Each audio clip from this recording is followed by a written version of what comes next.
On Shape for Makers, learning to make models to take to the shop to build stuff. We're doing a multi-part shelf with 3 sketches. We're doing it using a lot of parametric things in this one to make it easy to change and easy to build. This part, by the way, came from TooTallToby.com website or the YouTube channel TooTallToby. He did this on a Monday live video solve for SolidWorks.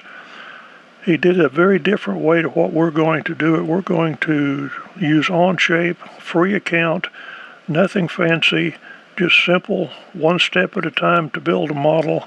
This is the blueprint from Toby's presentation. Catch a copy of it. You may want to refer to it as we go through this.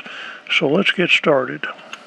Okay, starting in Onshape with a new part studio. Going to the hamburger menu, workspace units. We're in millimeters, kilograms, and we'll go sketch, top plane, N for normal, and draw a center point rectangle, which is here, center point rectangle.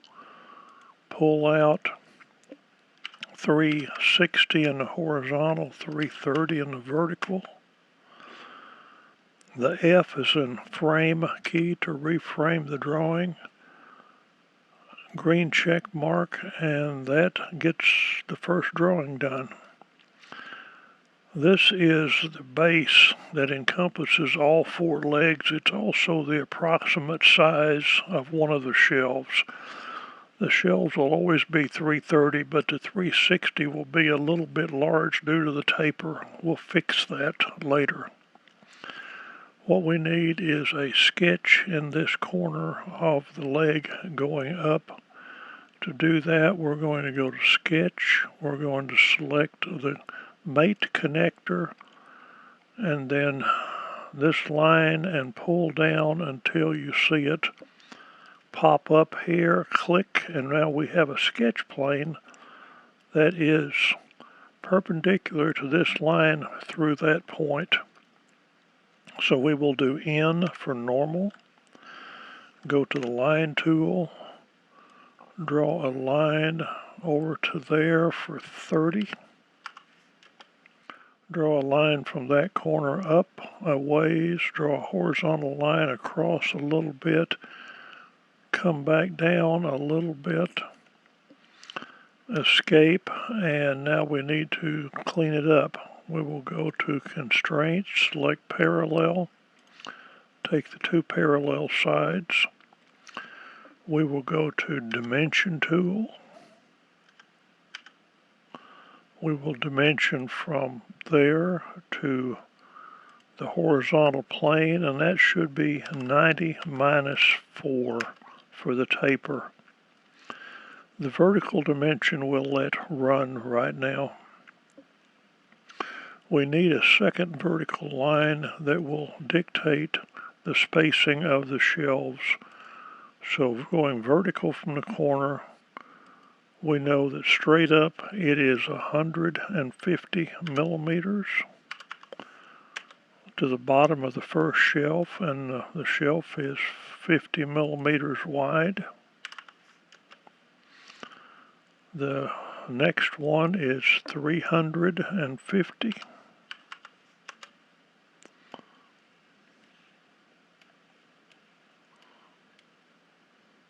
By the way, if you ever touch it and come back, you'll get into curved mode. To get out of it, touch the end point again and go back to line mode. We want to go 50. We want to continue vertically, and this one is 200.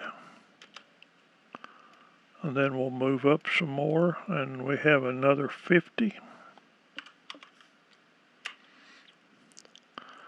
And then we have a 100.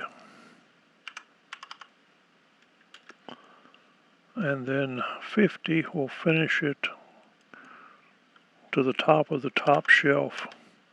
Okay, escape, go to Dimension, select the last point, scroll down, and select the baseline, and you should get 1000. If you did everything correctly, that is the correct number. Now we're ready to start building. So let's get out of sketch mode. We will go to our parallelogram, select extrude, extrude it inward for 30. And that gives us a stub of one of the legs out of 4. This one has a 4-degree tilt this way, it's vertical that way. What we need to do is mirror it, so let's hide the front plane. And all we have is the right plane. We will use it to mirror. We'll select Mirror Tool, select the leg, click Mirror Plane, select that, and we have the first mirror. That, if you'll notice, also has a 4-degree tilt, as it should.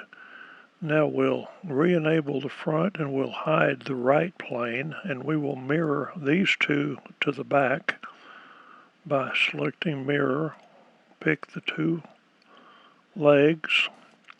Mirror plane would be front, or you can just actually go over here and pick front. It works just the same. And check grain mark, and we have 4 stubby little legs. To make them easier, I'm going to go over to the feature list or the parts list, click the bottom, hold Shift, click the top, right click, assign appearance for parts, and I'm going to pick a green. You can pick any color you want to, it makes no difference. And then I'm going to highlight the list again, right click, and select material for parts.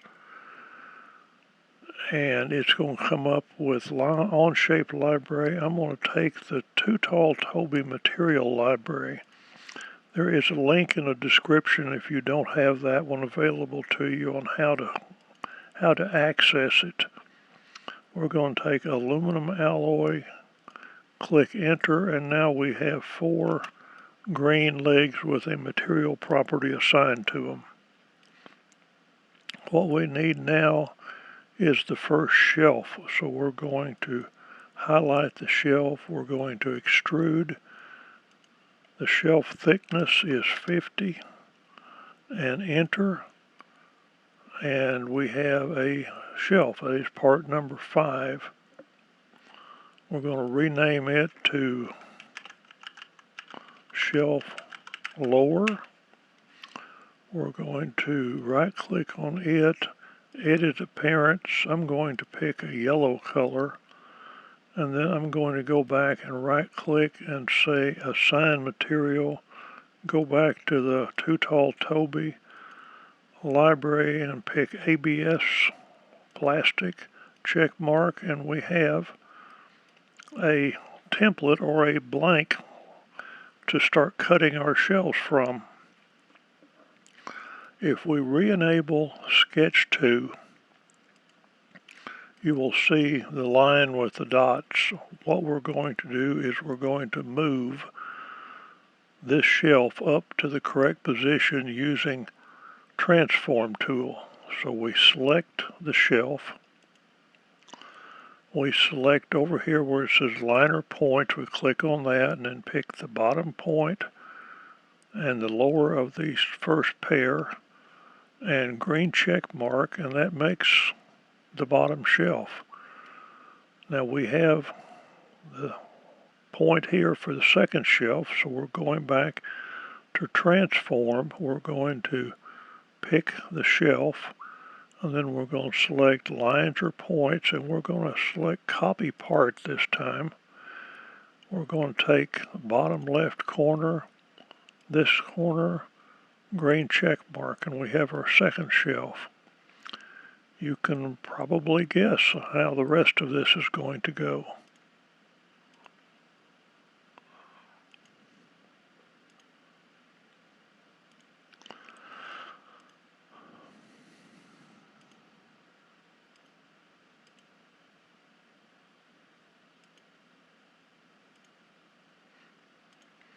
And that gives us our 4 shelves. The problem is the legs are too short. We need to fix the legs. The easy way to fix the legs is to go back to the sketch where it's got the short dimension and fix it.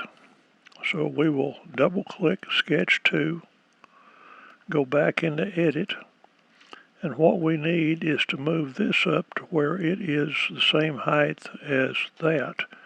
We could put in 1,000 and move it up and it would be close, but it's at an angle. So the easy way to really do it and make this model flexible is we're going with a horizontal constraint.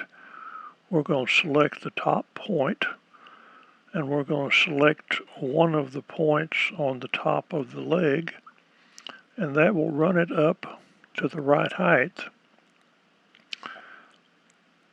The advantage of doing that is if you need to come in and change the length or the height of this shelf by adjusting the spacing, this top of this leg, all 4 legs, will follow whatever the shelf spacing is and always end up at the top, so you don't have but one thing to change.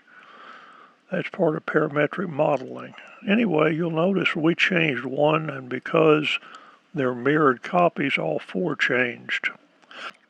Okay, now we have 2 things left to do. We have to make slots in the edge to fit the legs.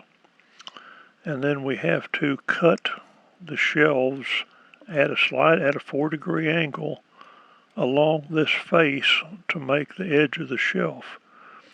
And we can do that with no more sketches. We're through sketching.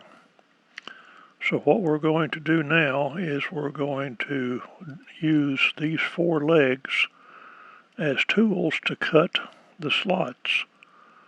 We're going to do it with a Boolean, subtract, and the tools are going to be the 4 vertical legs. The targets are going to be the 4 shelves, of course.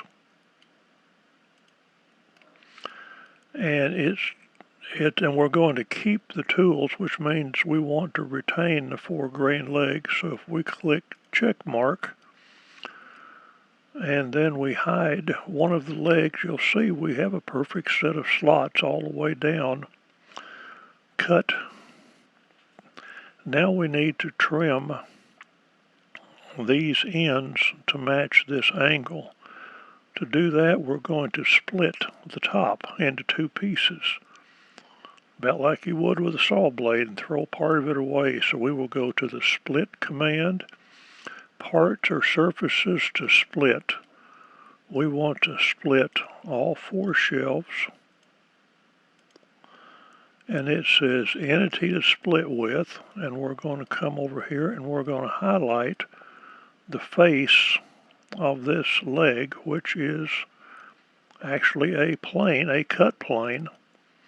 And you can see it here where it's going to cut it. If you move this slider all the way to the right, it will show you the finished cut, and uncheck keep both sides. It should cut it flush and keep that. If you end up with something that looks like this, toggle the arrow and that will make it save the other half.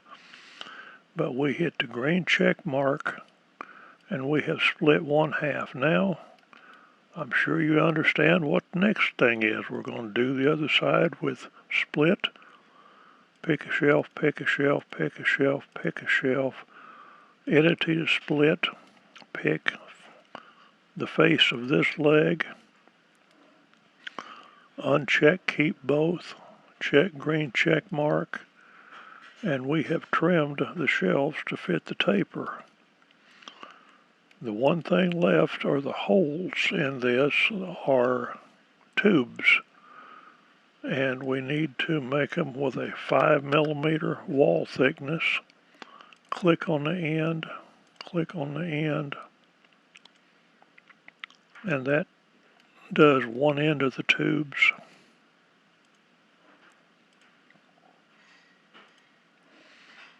That does the second end of the tubes. Check mark, and we have a completed part.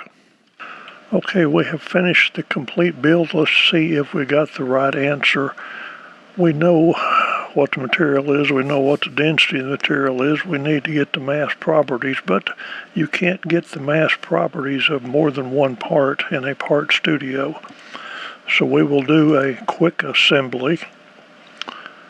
We will go to Insert. We will insert the entire part studio with a green check mark, and that brings it all back in. Now we can go to the lower right corner, select Display Mass Properties, select Assembly 1, and you should get 22.9 kilograms. If you got that answer, then that is the correct answer for this, and we have a winner. Talk to y'all later.